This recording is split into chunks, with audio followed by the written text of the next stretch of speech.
નમસ્કાર ખેડૂત મિત્રો, આજે આપણે વાત કરવાના છે કે કપાસના પાકની અંદર કાકડીનો પાક કે કાકડીનું કેટલા મહિને ઉત્પાદન ચાલુ થઈ જાય છે અને કપાસમાં આંતર પાક તરીકે કાકડી શા માટે, તો આજે વિડીયોમાં તેની તમામ માહિતી આપીશ. તો ખેડૂત મિત્રો, આપણે બધા ખેતી કરીએ છીએ અને આજે આંતર પાક છે ઘણા ખેડૂત મિત્રો વાવતા કોઈ છે એ મગનું વાવેતર કરતા હોય, અડદનું હોય, પછી મગફળીનું હોય કપાસના પાકની અંદર, પછી કોઈ અન્ય શાકભાજી. તો હું તમને બતાવું કે આ જે કપાસના પાકની અંદર કાકડી વાવેલી છે. તમે જોઈ શકો છો કે આ આપણે 7 વીઘાનું ખેતર છે. આ કપાસનો 7 વીઘાનો આજે પાક વાવેલો છે. એમાં આ 1 થી 2 વીઘામાં કાકડીનું આજે ખેડૂત ભાઈ છે એમને વાવેતર કર્યું છે. તો હું તમને આ પહેલાં બતાવી દઉં કે આજે કઈ રીતે છે આખું. આ તમે જોઈ શકો છો કે 8 થી 10 સાહ છે કપાસના, એમાં આ આંતર પાક તરીકે કાકડીનું જે છે વાવેતર કર્યું છે. અને મિત્રો, આ તમે જુઓ કે અત્યારે આપણે 7-8 દિવસ થયા જે ગુજરાતમાં ભારેથી ભારે વરસાદ પડ્યો, એના કારણે અત્યારે કાકડી ઉતરવાનું બંધ થઈ ગયું છું. પણ આની પહેલાં જ્યારે કાકડી આપણે ઉતરવાનું ચાલુ થયું એટલે આ કાકડીનું વાવેતર કર્યા પછી આપણને આ 55 થી 60 દિવસની અંદર એનું ઉત્પાદન આપણને મળવાનું ચાલુ થઈ ગયું હતું. એટલે કે લગભગ 2 મહિનાની અંદર આના ઉત્પાદન છે એ ઉતરવાનું ચાલુ થઈ ગયું હતું.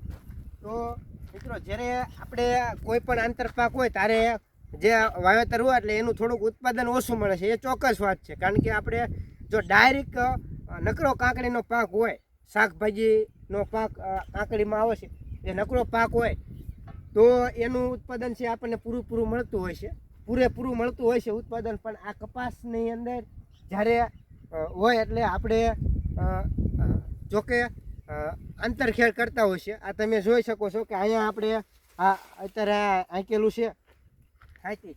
તો આ જે વેલા આવે છે એના કારણે અમુક વેલા કટિંગ થઈ જાય છે.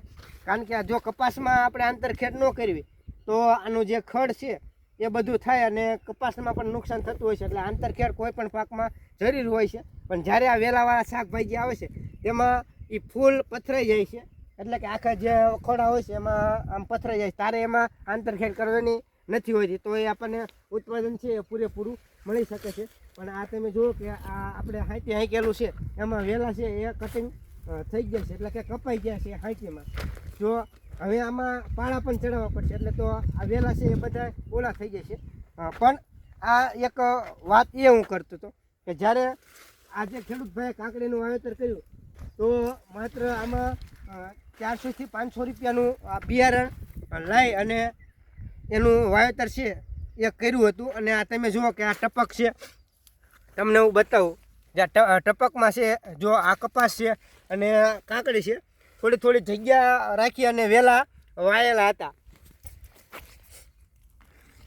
જો મિત્રો, એ તમને કાકડી બતાય છે.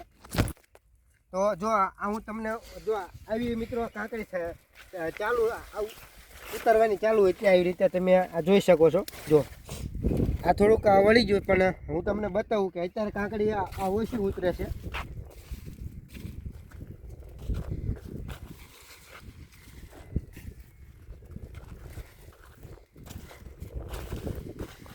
તો આના ભાવની વાત કરી હતી તો આમાં જો આપણને જ્યારે ઉત્પાદન મળતું આ કાકડીમાં, ખેડૂત ભાઈ જ્યારે ઉતારતા ત્યારે એમને 1 કિલોના મિત્રો 50 થી 60 રૂપિયા મળતા. એટલે કે 1000 રૂપિયા લઈ અને 1200 રૂપિયાનું જે કાકડીનું એક મણનું જબલું છે. આમ તો મણનું ને પણ 10-10 કિલોના જબલા છે એ ખેડૂત છે એ માર્કેટિંગ યાર્ડમાં લઈ જતા અને એને 1 કિલોના ભાવ છે 50 થી 60 રૂપિયા મળતા કાકડીને. તો અત્યારે ઉત્પાદન વરસાદના કારણે થોડુંક ઘટ્યું છે, પણ હજી ઉતારવાનું ચાલુ જ છે મિત્રો.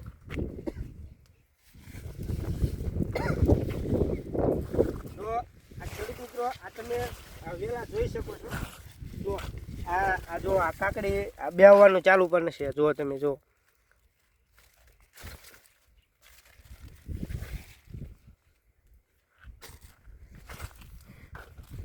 આ તમને બતાવું. આપણે આ કપાસમાં છે 2 વીઘાનું છે કાકડીનું વાવેતર ખેડૂત ભાઈ કરેલું છે. અને આનું જે ઉત્પાદન છે મિત્રો એ આમ તો જ્યારે સારો ભાવ આવે સારું ઉત્પાદન આવે તો 1-2 વીઘામાં પણ આપણને 1 લાખ રૂપિયાથી લઈ અને 2 લાખ રૂપિયા સુધીનો આમાં છે ઉત્પાદન મળતું હોય છે. પણ એક વાત એ જણાવી દો મિત્રો કે આમાં ખેડૂત ભાઈ કોઈ કાકડીની સ્પેશિયલ દવા નથી છાંટી કે કોઈ સ્પેશિયલ ખાતર નથી નાખ્યું. જ્યારે પણ આ જે કપાસનો પાક છે તમે આ જોઈ શકો છો એમાં ટપકમાં જ્યારે કપાસમાં આપણે ખાતર ચડાવ્યું એ જ ખાતર આમાં કાકડીમાં આપ્યું છે. પછી પાયામાં જે ખાતર આપ્યું હોય DAP હોય કે NPK એ જ આમાં આપ્યું છે. કોઈ એની સ્પેશિયલ આપણે શાકભાજીની કાકડી માટે દવા નથી છાંટેલી ખેડૂત ભાઈ અને કોઈ સ્પેશિયલ ખાતર નથી નાખેલું.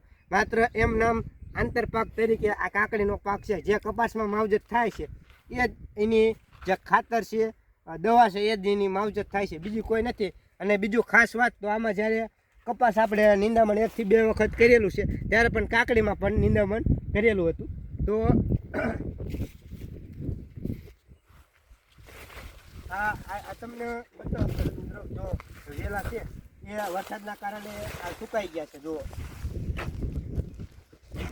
પણ આમાં ખેડૂત ભાઈને ઉત્પાદન પણ સારું મળ્યું છે અને આના કારણે આંતરપાક શા માટે જરૂરી છે જો.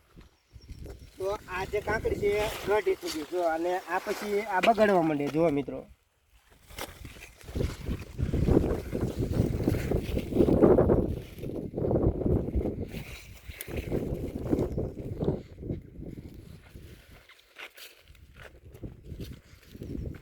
તો ખેડૂત ભાઈ આંતરપાક શા માટે જરૂરી છે? જ્યારે આપણે આ કપાસ છે એ માનો કે અત્યારે આ 2 મહિના આજુબાજુનો થયો છે અને જે કાકડીનું 2 મહિના થાય એટલે એનું ઉત્પાદન આપણને મળવા માંડે.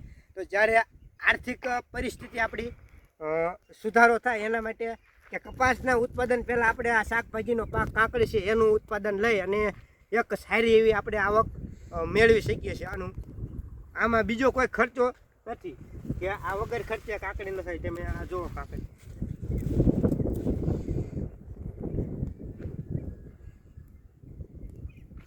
તો ખેડૂત મિત્રો આ વિડીયોમાં એટલું જ તે. ફરી મળીશું નવા વિડીયોમાં. તો હજી સુધી જો તમે આ ચેનલને સબસ્ક્રાઈબ ન કરી હોય તો સબસ્ક્રાઈબ કરી નાખજો. વિડીયોને લાઈક આપી ખેડૂત મિત્ર સુધી શેર કરજો અને કમેન્ટમાં આપનો અભિપ્રાય આપજો. જય જવાન જય કિસાન.